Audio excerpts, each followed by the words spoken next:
Fox News has been facing one of its worst periods ever, and that's objectively, measurably speaking. It's rocked by not only the scandals over the admitted lies in the 2020 election, which could cost over $1 billion in court, but also a kind of a wider credibility crisis. And you may say, oh, well, maybe you don't believe that Fox is that credible anyway. We've certainly seen evidence of that. But now, politically, top Republicans this week are refusing to even defend the network or its embattled chief, Rupert Murdoch. Now, if you've been following this story, you probably noticed it really hasn't been some he said, she said type story. It's not like the people suing Fox say bad things and then Fox denies them. It's actually quite the opposite. I've told you about this in some of our accounts. Some of the worst damning material has come from both hard evidence, which Fox cannot credibly deny in court, but also from new statements by Rupert Murdoch and top Fox people, where they confess they endorsed these lies or that the executives were wrong. The wily 91-year-old chief is quite skilled at this.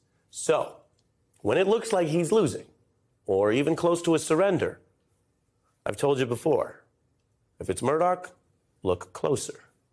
Because we have mentioned in previous reports about how he deals with these kind of things, how he proverbially stays alive in business and politics. And tonight we have new reporting that bears some of this out. And that actually brings us to an important person that you may know less about. She's usually behind the scenes, but she's the boss of Tucker and Hannity, Fox News CEO Suzanne Scott. And now reporter Oliver Darcy is citing a source who says the Murdochs are, quote, setting Scott up to take the fall for all of this. Another source saying, quote, they're leading a trail of crumbs that lead back to her office.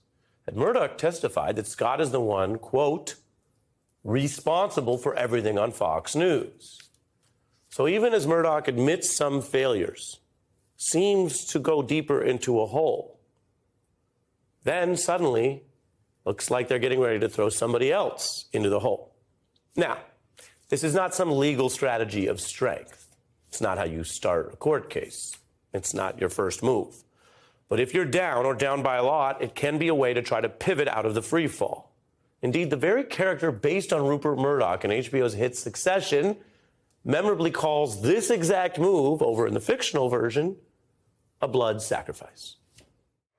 Not with the shareholders. Time for a blood sacrifice. I mean, I think the obvious choices, and I hate to say it because he's such a swell guy, is Tom.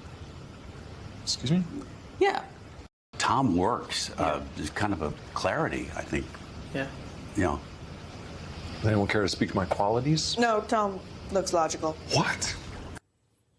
Now, on the show, that icy process makes for some Baroque humor, but back in real life, which inspired the show, Mr. Murdoch is being blunt. He is testifying executives at fault should be reprimanded or fired. Asked under oath about consequences for them if they allow lies to be broadcast knowingly, you see it right here. Quote, they should be reprimanded or maybe gotten rid of. Already you could see him hashing out the outlines of this plan even under his originally secret deposition.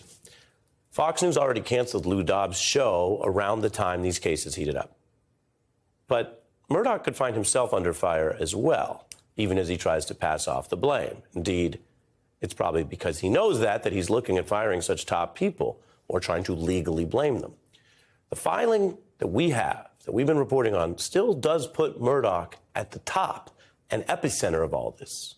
He was asked quite specifically, well, you could have said to Scott, this potential fall person, or to the host, stop putting Giuliani on the air. Giuliani on the air. Answer, quote, I could have, but I didn't. Now, Murdoch also has an explanation for this. He insists there was no malice, just him doing business, pursuing what he testified he calls, quote, the green. Kind of a flip of the classic Wu-Tang line where we're told, cream, cash rules everything around me, except here, apparently, the M is for Murdoch.